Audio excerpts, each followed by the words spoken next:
사랑의 하나님 감사합니다. 오늘도 하나님의 말씀으로 우리 삶을 이끌어 주시옵소서. 예수님 이름으로 기도합니다. 아멘.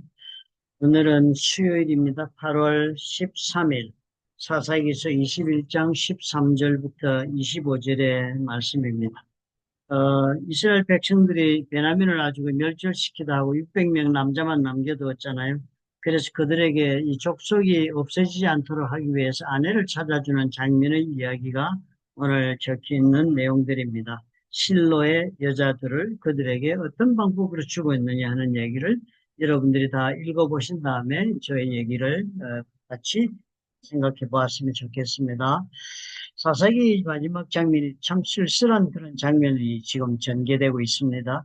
이스라엘은 기브아 사건으로 인해서 전쟁을 벌였습니다. 그리고 거의 한 지파를 멸절시키다시피 했습니다. 분노에 처가지고 하나님의 정의를 실천한다는 그런 자만감에 도취해가지고 아주 그냥 종족 말살을 거진다 했는데 600명 남자들이 림몬 바위가로 숨어서 겨우 명맥을 유지하고 있었습니다. 그리고 나서야 이제 생각이 든 거예요. 너무 우리가 지나쳤다. 우리 형제들인데 이렇게 멸족시켜서 한 지파가 없어지게 되었구나. 라는 그런 위기의식을 느끼게 된 것입니다. 그렇지만 그 반성조차 뭐 온전한 것은 아닙니다. 우리가 너무 지나치게 했다는 정도인데, 왜냐하면 이 모든 것들이 깊은 뿌리가 자기 의에 있기 때문에 우리는 어렵게 살고 있다는 착각 속에 있기 때문이었습니다. 겉으로는 그렇게 어려운 것 같지만 사실은 뭐예요? 나는 그렇게 어렵다는 것을 이 모든 사람들 앞에서 인정받고 또 증거하고 싶어 하는 그런 마음속 깊은 곳에 숨겨져 있는 남들보다 내가 잘났다는 그런 교만심에서 출발하는 것입니다. 참 인간들에게 이 뿌리 깊은 없앨 수 없는 교만감이잖아요. 이스라엘이 이런 자신들의 행동을 합리화하기 위해서 또 스스로 의롭다는 그 인식을 지키기 위해서 이제는 보니까 오늘 얘기를 보니까 다른 사람들을 이용을 합니다.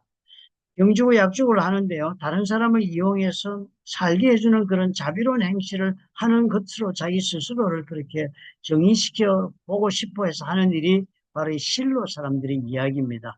실로 사람들은 전혀 자기들이 원하지 않았던 일이고 몰랐던 일입니다.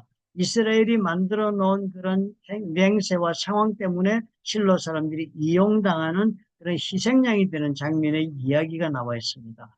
무의식 중에 실로 사람들은 이스라엘의 영적인 그 부담을 대신 그 사람들이 지고 이용하는 그런 소비물이 된 것입니다. 이스라엘이 왜 실로를 이용했겠습니까? 그것은 이스라엘 자신들의 무지와 잘못을 드러내고 싶지 않았던 거예요. 베냐민 족처럼 처지에 빠뜨린 그런 잘못을 저질렀다는 것을 인정하고 싶지 않고 그렇게 사람들이 아는 것으로 베냐민 지파가 없어지면 안 되니까 자기들이 새로운 그런 생각을 낸 것입니다. 남들에게 잘못했다 소리 들어서는 안 되겠다. 그러니까 우리가 잘못했다는 것을 인정하기보다는 그 문제를 덮고 피하고 피해서 꾀를 써서 넘어가고 싶었어. 그것이 훨씬 낫겠다. 그렇게 여긴 것입니다. 이게 바로 우리 자기의의 무서움입니다. 자기가 한번 어렵다, 스스로 어렵다, 어려울 수 있다. 그러므로 나는 어렵다 생각하는 그런 사고방식이 이런 무서운 일을 만듭니다. 어렵지 않은 짓을 하고도 덮어버리려고 하고, 그리고 다른 사람을 이용해서 그 자기가 어렵지 않다는 것을, 그것이 드러나는 것을 막으려고 그렇게 은폐하는 그런 사람이 되고 맙니다. 자기에 의해 사로잡히면은요, 내가 잘못했다는 사실을 직면하는 것이 그렇게 어려워집니다. 그 대신에 직면하는 대신에 다른 사람을 이용하여서 문제를 임시로라도 밴드에이드를 덮어서라도 그냥 피해버리려고 그렇게 하게 되는 것입니다. 실로 이야기가 바로 그렇습니다.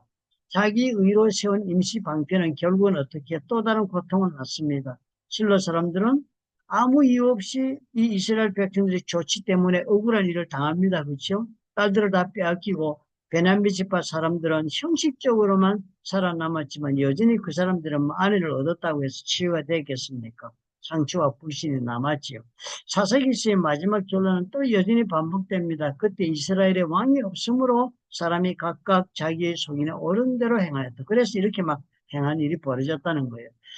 그래서 왕이 필요하다라고 우리가 생각이 쉽지만 그러나 문제는 이 사람들이 지금 왕이 없었던 것이 문제가 아닙니다. 이들에게는 왕이 있었습니다. 하나님이 왕으로 있기를 원하시고 가르치고 그렇게 살도록 세상을 만들었지만 이들이 하나님을 왕으로 인정하지 않았던 것이지 왕이 없던 것이 아니었습니다. 그들은 왕을 원했지만 그 왕은 어떤 게 하나님처럼 자신들의 삶을 지배하고 다스리고 인도하는 그런 하나님이 아니라 자신들의 뜻을 위하여 자신들의 생각에 좋게 합류해지고 자신들의 뜻을 이루는 일에 쓰임받는 그런 왕이 있기를 원했습니다. 그러니까 종 같은 왕이 자신들의 목적을 달성해주는 그런 조력자인 왕을 원했습니다. 하나님의 뜻을 세우는 그런 왕이 아니라 자기들의 목적을 실행해주고 이루어질 지도자가 필요하다. 그렇게 생각한 입장이 된 것입니다. 우리 마음속에도 이런 자기의 그림자가 가득 차 있을 수 있습니다. 그러면서 우리가 깨닫지 못하지요. 내가 옳다고 여기는 것을 하나님 뜻보다 앞세울 때 우리 많지요. 우리는 어느새 다른 사람을 내세워서 내 의의 증거로 사용합니다. 저 사람이 저렇게 잘못되었다는 걸 지적함으로 나는 그런 일이 없다는 것을 간접적으로 표현하고자 합니다. 그 사람의 아픔 위에도 어떻게 해요? 내 체면을 세워나가고 있잖아요. 남을 짓밟으면서. 진정한 해결은 이런 자기 의로 이루어지는 것이 아니라 하나님의 의에 서야 하는 것입니다. 하나님 앞에 섰을 때 나의 모습을 내가 보고 나의 연약한 점과 잘못된 것도 솔직히 인정할 줄 아는 그런 믿음의 용기가 있는 사람이 해결을 봅니다. 덮고 피하고 없는 것처럼 위선을 부리면 치유가 되지 않지요. 그러니까 하나님 앞에 나가서 회개하고 다시 은혜를 입어야 하는 것입니다. 주님의 의가 우리를 삶을 채울 때만이, 그래서 나의 이 부족하고 죄된 본성이 하나님의 은혜로 사함을 입었다는 믿음 가운데 우리가 새로워질 때만이, 그래서 그런 자에게 하나님의 은혜가 부어주실 때만이 우리는 진실하게 살 수 있는 사람이 될 수 있다는 것을 오늘 또 이 사람들의 모습에서 봅니다. 그죠? 그러므로 우리가 이런 점에서 늘 이런 겸손함을 가집시다. 나는 자기 의에 빠지기에 너무나도 쉬운 사람이다. 나는 그러므로 하나님 앞에서 내가 부족한 것을 솔직히 인정하고 주님의 도우심을, 성령의 도우심 아래 겸손하게 그냥 순종하는 삶을 살아야겠다라는 마음을 다스리는 그런 과정이 우리한테 꼭 필요하겠습니다. 그래야만 진실될 수 있겠습니다. 남을 이용하지도 않고. 기도하겠습니다. 우리 안에 숨어있는 자기 의와 교만을 비춰주시옵소서. 나의 체면과 목적을 위해 다른 사람을 이용하는 죄를 버리게 하시고 오직 주님의 의로 살아가게 하옵소서. 참 왕이신 예수님을 우리의 주인으로 모시며 그분의 뜻을 이루는 백성이 되게 하옵소서. 예수님의 이름으로 기도합니다. 아멘.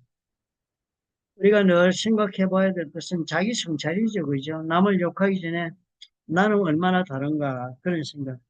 그러고 나서 우리가 꼭 중요한 것은 내가 옳다는 것을 증거하려고 너무 애쓰지 마십시오. 내가 옳다는 것을 어떻게든 막 입증하려고 덤비다 보면요. 다른 사람의 입장을 비난하면서 자기를 합리화시키고 아니면 또 다른 사람을 이용해가지고 내 옳은 것을 은연중에라도 알려지게 하려고 애쓰는 그런 실수를 하게 됩니다. 우리 왕이 있다 나에게도 삶을 다스리는 나에게 왕이 있다는 사실 우리가 꼭 기억해야겠습니다. 예수님이 나의 왕이 되신 사람이라면 어떤 모습으로 살게 될까를 생각하면 우리가 매 순간 삶의 이 복잡하고 어려운 인격의 문제, 교만의 문제, 서로가 높고 낮음을 다투는 문제, 이런 문제에서 우리가 자유할 수 있겠습니다.